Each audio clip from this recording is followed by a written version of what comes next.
मतदान हो रहे हैं। 12 राज्यों में 95 सीटों पर आज वोटिंग हो रही है और इसमें कुछ मुकाबले बहुत ही दिलचस्प हैं।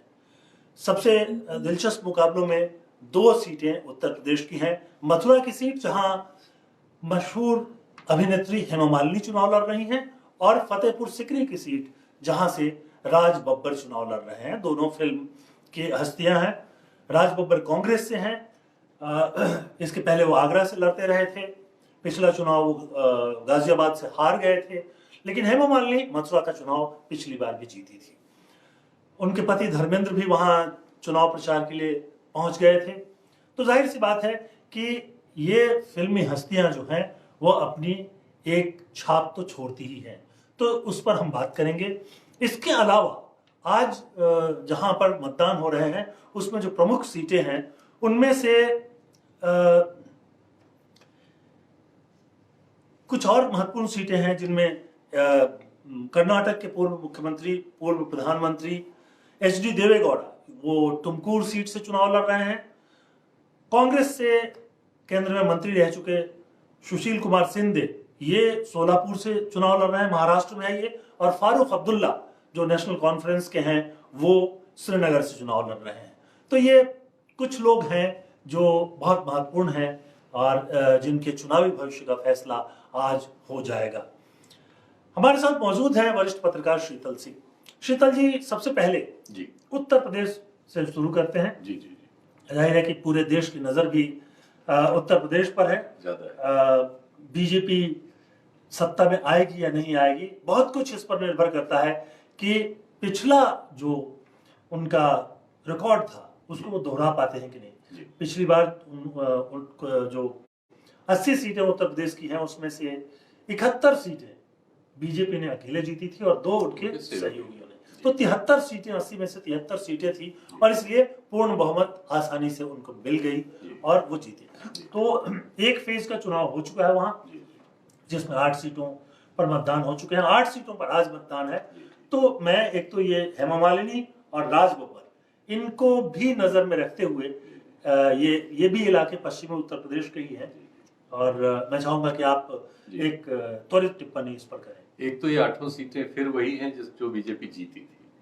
इसमें से एक सीट जैसा आपने बताया फतेहपुर सीकरी की, उसमें कांग्रेस के जो उम्मीदवार हैं राज बब्बर, उन्होंने कांग्रेस के लिए आशा बधाई है। बाकी 7 सीटों पर सीधे गठबंधन और बीजेपी के बीच मुकाबला है। हेमा मालिनी पिछली बार सांसद थी, इस बार वहां पर उनको अपने को जाट दिखाने की कोशिश करनी पड़ी और उनके पति धर्मेंद्र आए और उन्होंने भी अपना जो फिल्मी होता है टंकी पे चढ़ जाऊंगा टाइप कुछ किया। हेमा मालिनी तो जाट है नहीं, वो तो तमिल है वो, लेकिन धर्मेंद्र इसके रिश्ते की वजह से अपने को जाट बताते हैं। धर्मेंद्र को भी लोग कहते हैं, पता नहीं जाट है कि नहीं है, लेकिन हाँ पंजाबी तो है, वो फगवाड़ा के हैं। वो सब सवाल होते रहते, लेकिन उनको माना जाता है कि जाट है और वहां जाट काफी मतदाता है। हालांकि वो सीट रालोद के समझौते में थी और उन्होंने एक ठाकुर साहब को वहां खड़ा किया है और ये माना जा रहा था कि ठाकुर साहब अपनी बिरादरी का भी वोट लाएंगे और जाट लोग भी वोट करेंगे और बीएसपी और सपा का जो परंपरागत वोट है वो भी मिल जाएगा, तो एक बड़ी तगड़ी सीट होगी। अब ये देखना होगा कि ये सीट दरअसल क्या हुआ, इसमें जब नतीजे खुलेंगे तो पता लगेगा कि इस सारी गणित का नतीजा क्या निकला। जाहिर सी बात है कि पश्चिमी उत्तर प्रदेश जो है वो जाट दबदबा वाला क्षेत्र है। एक समय में तो जाट ही फैसला करते थे, लेकिन धीरे धीरे स्थितियां बदल गई हैं। कुछ सीटों पर जाट अभी भी प्रभावशाली हैं, लेकिन बाकी सीटों पर अलग अलग जातियों का प्रभाव जो है वो अलग सामाजिक समीकरण आ गए हैं। और ये सीटें बीजेपी के लिए इसलिए महत्वपूर्ण है कि 8 की 8 सीटें जो है वो बीजेपी की पास थी और इस बार अगर उसमें कुछ भी कमी बेसी होती है तो उसका नुकसान जो है वो बीजेपी को ही होगा। और इस बार के चुनाव में एक बार फिर ध्यान दिला देते हैं हम कि इस बार के चुनाव की एक खास बात यह है कि पिछले लोकसभा के चुनाव में बीएसपी और समाजवादी पार्टी ये दोनों अलग अलग लड़े थे और उनके साथ जो अजीत सिंह की पार्टी है वो भी अलग थे। तो और इस बार ये तीनों मिल गए हैं। तो ये देखना होगा कि ये तीनों के मिलने का जो समीकरण है, एक तरफ अखिलेश यादव की समाजवादी पार्टी जो पिछड़ों को का प्रतिनिधित्व करती है, मायावती जी जो दलितों का प्रतिनिधित्व करती हैं, और अजीत सिंह जाहिर सी बात है चौधरी चरण सिंह के पुत्र हैं। एक समय में चौधरी चरण सिंह जाटों के और इस पश्चिमी उत्तर प्रदेश के एक छत्र नेता थे। तो उस दृष्टि से अगर देखें, लेकिन अब वो समीकरण रह नहीं गया। अब सिर्फ एक जाति का दबदबा, और पहले तो ये भी होता था, शायद आपके ध्यान में हो कि लोग लाठियां लेके और वोट करवा लेते लोगों को वोट नहीं देने देते थे, वो सब होता था। बिल्कुल, वो सब बदलाव होने से बहुत बदलाव हुए हैं। तो इस बार के मतदान में आपको क्या लगता है, आमतौर पर मतदान किस तरह से चल रहा है? वहाँ शांति है? कुछ उत्तर प्रदेश में मतदान की जो खबरें आई हैं वो लगभग शांतिपूर्ण है तुलनात्मक रूप में, और जैसा हम लोग समझ रहे थे लगभग उसी ट्रेंड पे जाता दिख रहा है। अमरोहा में उसी तरह की शिकायत आई है जैसी मुजफ्फरनगर से आई थी, कि उनका जो बीजेपी के वहां से सांसद हैं वो ये कह रहे हैं कि साहब कुछ लोग बुर्का पहन के पुरुष वोट डाल दे रहे हैं स्त्रियों का। ऐसी ही एक बात जो मुजफ्फरनगर में पहले सांसद थे उन्होंने कही थी। तो इसका मतलब है कि कुछ मतदान मुस्लिम मतदाताओं का बीजेपी को डराने भर का हो रहा है, या वो चाहते हैं कि ध्रुवीकरण हो जाए, जैसा कि चुनाव में उनको वोट के दिन भी फायदा हो जाता है। तो ये दोनों कोशिशें हो रही हैं। तो लड़ाई तो गठबंधन से ही मुकाबले में दिख रही है इन सारी सीटों पर। अब ये जरूर है कि बीजेपी ने इधर छोटी छोटी जो ओबीसी की जातियां हैं और जो इनके फोल्ड में नहीं है, जैसे यादव तो लीडिंग फोर्स है समाजवादी पार्टी की, लेकिन उनके अलावा जो दूसरे हैं, शाक्य हैं, रवे हैं, सैनी हैं और कश्यप हैं, इन सब में बीजेपी ने सेंध लगाई हुई। लोध हैं, लंबे समय से इस इलाके में वो सब हैं। वो लंबे समय से इस पे काम कर रहे थे कि जो अति पिछड़े हैं और अति दलित हैं, जी, उनको एक साथ ला करके और जो जातीय या सामाजिक समीकरण है उसको चुनौती दी जाए। जाटों में भी उन्होंने काफी अच्छी सेंध बीजेपी ने लगा रखी है, ऐसा रिपोर्ट जाहिर सी बात है, वरना अजीत सिंह पिछला चुनाव हार गए और इस बागपत में हार गए। कभी सोचा नहीं जाता था बागपत चौधरी चरण सिंह का चुनाव, इसलिए मुकाबले बड़े कड़े होंगे। पश्चिम में मुसलमानों की भी साइजेबल पॉपुलेशन हर सीट पर है, और इसकी वजह से उनके पास दलित और मुसलमान का एक तगड़ा वोट बैंक हर जगह है। जहां जहां यादव ज्यादा होंगे वो मिलके बिल्कुल जीतने के आसपास पहुंच सकते हैं, और प्रत्याशी की जाति का भी कुछ मत होता है, और चूंकि वो लड़ाई में नजर आएंगे तो वो मत फिर जाता है। अब ये सब कॉम्बिनेशन है, डिफरेंट सीट पे डिफरेंट कॉम्बिनेशंस हैं, उनके काउंटर कॉम्बिनेशंस भी हैं जिनका बीजेपी उपयोग करेगी। अब ये तो नतीजे जब गिनती होगी तब पता लगेगा, लेकिन काफी अच्छा मुकाबला है।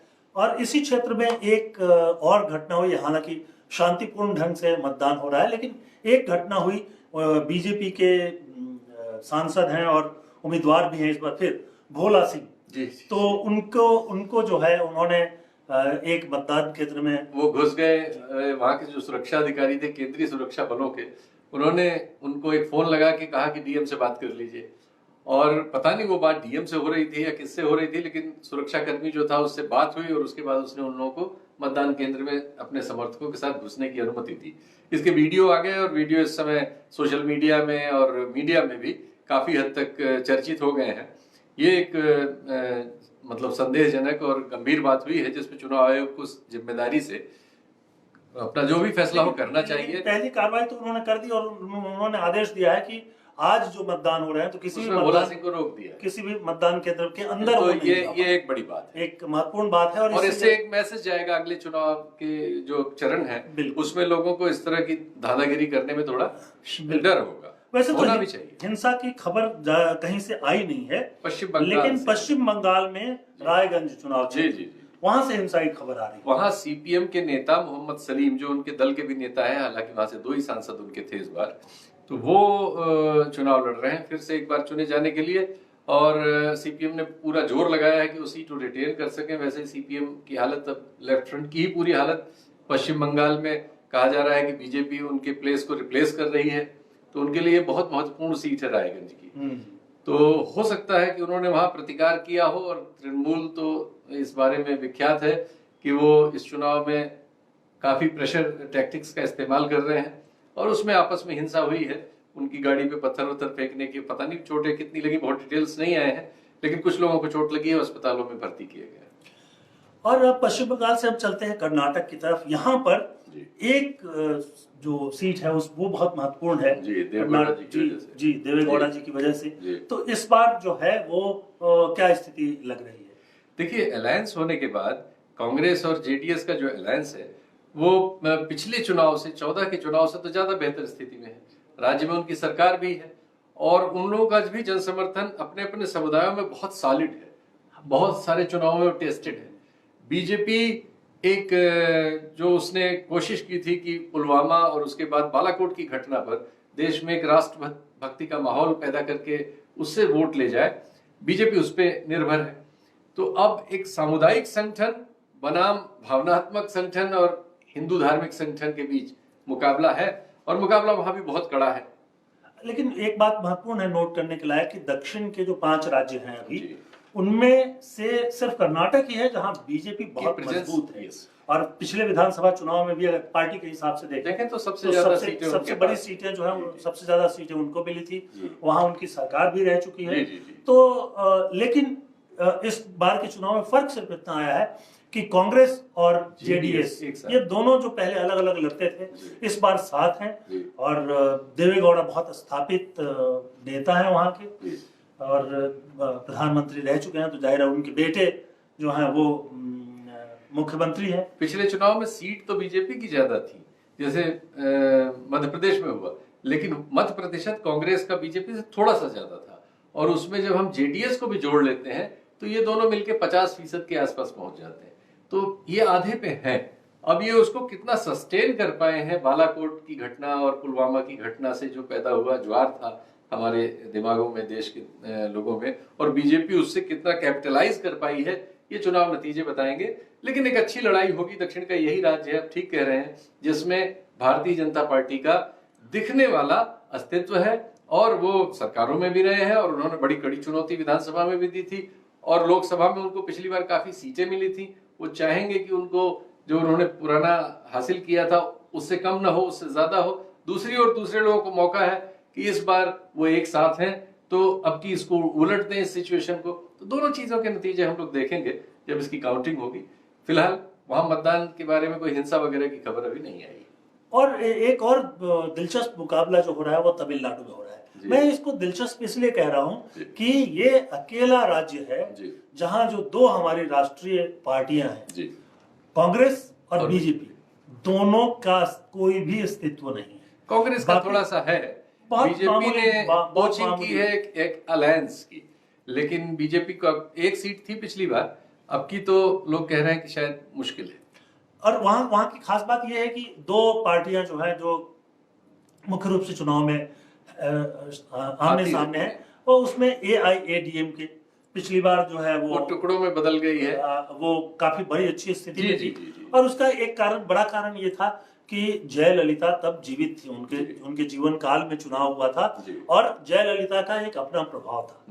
दूसरी जो पार्टी है डीएमके में भी एक बदलाव आ गया है कि उसके जो प्रमुख नेता है करुणानिधि, वो नहीं, करुणानिधि अब नहीं है। पहली बार जयललिता और करुणानिधि के बगैर उपस्थिति में डीएमके चुनाव बिल्कुल ठीक। और डीएमके का जो नेतृत्व है वो करुणानिधि के बेटे स्टालिन के हाथ में है। तो जो बदली हुई परिस्थितियां हैं उसमें आपको, क्योंकि बहुत अच्छा किया था AIADMK ने पिछली बार, और पिछली बार भी उनका संबंध, उनका गठबंधन जो है वो बीजेपी के साथ था। अब जो है एक नई चुनौती के साथ आए हैं जिसमें जयललिता मौजूद नहीं है, और जो AIADMK का जो नेतृत्व है उसमें जो शशिकला भी नहीं है, जो स्थापित नेतृत्व था जयललिता जी के बाद, वो भी नहीं है, और उसके बगैर चुनाव हो रहा है। जबकि डीएमके जो है करुणानिधि के बेटे MK स्टालिन करीब स्थापित है। उनका अलायंस भी कांग्रेस और दूसरे दलों के साथ बहुत ठीक ठाक समय से बन गया था और उनका कैंपेन कंटिन्यूअस करते रहते हैं वो दोनों ग्रुप पॉलिटिक्स। AIADMK के साथ एक दिक्कत और है कि अब उसके पास कोई स्थानीय नेता ऐसा नहीं बचा है जिसकी पूरे तमिलनाडु में वैसी स्वीकृति हो जैसी AIADMK के जयललिता के काल में या उससे पहले के नेताओं के दौर में रही है। जबकि डीएमके के स्टालिन को काफी समय से करुणानिधि ने नर्स करके और पारिवारिक झगड़ों में भी ऊपर रख के एक तरह से सत्ता सामान्य तरीके से सौंप दी थी, जैसे उत्तर प्रदेश में अखिलेश के पास चली गई। तो वो काम एआईडीएमके में कितना हो पाया है वो इस चुनाव में आएगा। जो तमिलनाडु का तरीका रहा है कि किसी एक पार्टी की ओर वो चुनाव जाता है। लेकिन आप एक देखिए कि जो डीएमके को ही अगर लें तो स्टालिन को उनके जो भाई हैं जी अलागिरी वो काफी जबरदस्त चुनौती थी। वो एक चुनौती इस बार क्या स्थिति है वहां? इस बार पता नहीं कैसे उस विवाद पर ज्यादा खबरें नहीं आई। हम लोग दिल्ली में उन खबरों पर आश्रित रहते हैं कि दक्षिण से उस तरह की खबरें आए। चुनाव तक बहुत ज्यादा ऐसी खबरें नहीं आई जिससे ऐसा लगे कि डीएमके में उतने संकट हैं जितने संकट एडीएमके में। मतलब कुल मिला के अलागिरी और लगता है कि स्टालिन के बीच एक पैचअप है, एक तकनीकी पैचअप एक तरह से जो है वो उसका विवाद जो है सामने नहीं है, उतना भी नहीं आया जैसे उत्तर प्रदेश में अखिलेश के खिलाफ। बाकी परिवार ने स्टालिन की ओर अपने को कर लिया, कनिमोई वगैरह ने, तो वो भी एक ग्रुप है, 3 फैक्शन वहां है, तो उससे इनका वजन वेटेज बढ़ गया और फिर उनको एक तरह से अलागिरी ने उस स्थिति के साथ समझौता कर लिया, लगता है, ऐसा लगता है। जो बाकी राज्यों में चुनाव चल रहे जो हो रहे हैं उनमें से वैसे तो बहुत छिटपुट कश्मीर का मसला है, जहां सुरक्षा का इशू होता है। कश्मीर में और ये आज जो जिन 2 सीटों पे मतदान हो रहा है उनमें से एक सीट पर फारूक अब्दुल्ला वो बड़ा मामला है। फारूक अब्दुल्ला लगभग वहां की राजनीति में अब उनके बिना तो बात ही नहीं पूरी होती, तो वो सीट एक बहुत महत्वपूर्ण सीट है। और जिस तरह की स्थिति वहां है, स्थिति बहुत ही बहुत हिंसा की घटनाएं हो रही हैं और बॉर्डर पे भी लगातार स्क्रिमिशेस हो रहे हैं। हमारे जवानों के भी शव लौट रहे हैं, उधर के जवानों के भी लौट रहे होंगे, बीच बीच में गोलीबारी होती रहती है। पुलवामा कांड हुआ ही था, बालाकोट हुआ ही था और एक तनाव का कंटिन्यूअस माहौल है। लेकिन जो फारूक अब्दुल्ला बार बार कहते रहते हैं कि तीन धारा 370 अगर हटाओगे जी तो मुश्किल हो जाएगी। हालांकि महबूबा मुफ्ती भी यही कहती है। वो कश्मीर की राजनीति में तो बीजेपी के भी कई उम्मीदवार वो कहते हैं, क्योंकि वहां उसको बिना कहे राजनीति आप नहीं कर सकते। बहुत से बीजेपी के उम्मीदवारों ने अपना लोकल घोषणा पत्र वहां निकाला हुआ है और उसकी सोशल मीडिया में बड़ी हंसी उड़ाई जा रही है कि दिल्ली की बीजेपी 370 हटाने की मांग कर रही है और जम्मू कश्मीर की बीजेपी 370 को बचाने की मांग कर रही है। तो वो वहां की परिस्थिति ऐसी है कि आपको वहां तो वो बात करनी पड़ेगी। अब जैसे नॉर्थ ईस्ट में जो है कई जो बीजेपी के कैंडिडेट हैं वो भी कह रहे हैं, एक ने तो यहाँ तक कह दिया कि अगर राष्ट्रीय नागरिकता कानून ये संशोधित कानून ये लागू किया गया तो मैं आत्महत्या कर लूंगा। तो वही है कि आपका जो चुनाव में जहां आप होते हैं वहां के जो स्थानीय कारक होते हैं आप उनसे भाग नहीं सकते। आपको वहां के सामुदायिक विभाजन को, धार्मिक विभाजन को और राजनीतिक मांगों को सम्मान देना ही पड़ता है। तो कुल मिलाकर के ये दिखता है कि जो धारा 370 का मसला है वो जम्मू रीजन में या लद्दाख रीजन में थोड़ा बहुत उसका प्रभाव हो सकता है, लेकिन जो कश्मीर रीजन है वहां उसका प्रभाव होने की कोई गुंजाइश जो है वो नहीं बनती। नहीं, जम्मू कश्मीर दोनों में ही अगर 370 पर बात करेंगे तो बहुत सारे हिंदू भी उसके पक्ष में होंगे कि नहीं वो रहे, क्योंकि उनको उससे बेनिफिट्स हैं, लोकल बेनिफिट्स हैं। निश्चित तौर पर घाटी में ज्यादा लोग रहते हैं, वो एक धर्म के साथ हैं और उनकी संख्या ज्यादा है तो वो ज्यादा बेनिफिशियरी है उसके, वो एक कंट्रास्ट है। लेकिन ओवरऑल कश्मीर के लोग ये चाहेंगे कि जो विशेषाधिकार है वो रहे, क्यों जाए। और अब चलते चलते आखिर में इस पर नजर एक सरसरी निगाह से देखते हैं, चुनाव में मतदान जो है उसकी क्या स्थिति है? मत प्रतिशत तो लगभग ऐसा नहीं लग रहा, कुछ जगहों पे तो बहुत अच्छा मत प्रतिशत हुआ है, अमरोहा वगैरह में, तो इसका मतलब लोग वोट तो डाल रहे हैं। लेकिन थोड़ा बहुत शहरी इलाकों में, पिछली बार भी हुआ था गाजियाबाद में, नोएडा वगैरह में कुछ प्रतिशत कम हुआ था। अब ज्यादा डिटेल्स अभी तक आए नहीं है उस तरह के कि हम ये पता कर सके कि शहरी इलाकों में और ग्रामीण इलाकों में ज्यादा हो रहा है, ऐसा तो लग रहा है, क्योंकि अच्छा मत प्रतिशत 40% तक कई जगह 40% भी क्रॉस किया है। तो मत प्रतिशत तो ठीक हो रहा है, वो अपने पुराने आकलन के आसपास तक जरूर पहुंच जाएगा। अब यही देखना होगा कि शहरी क्षेत्रों में अगर कम होगा तो इससे वर्तमान सत्तारूढ़ पार्टी के लिए चुनौतियां पेश हो सकती हैं, जैसा CSDS के लोग कह रहे हैं। हाँ, वो उनका एक आकलन है कि अगर मतदान प्रतिशत घटता है तो शहरी इलाकों में, तो कुल मिलाकर के चूंकि पिछली बार बहुत उत्साह के साथ मतदाता जो है सामने आए थे, और एक आशंका ये व्यक्त की जा रही है कि अगर मतदान प्रतिशत कम हो रहा है तो ये संभव है कि जिन लोगों ने पिछली बार बीजेपी को समर्थन दिया था वो शायद इस बार उतने उत्साहित नहीं है।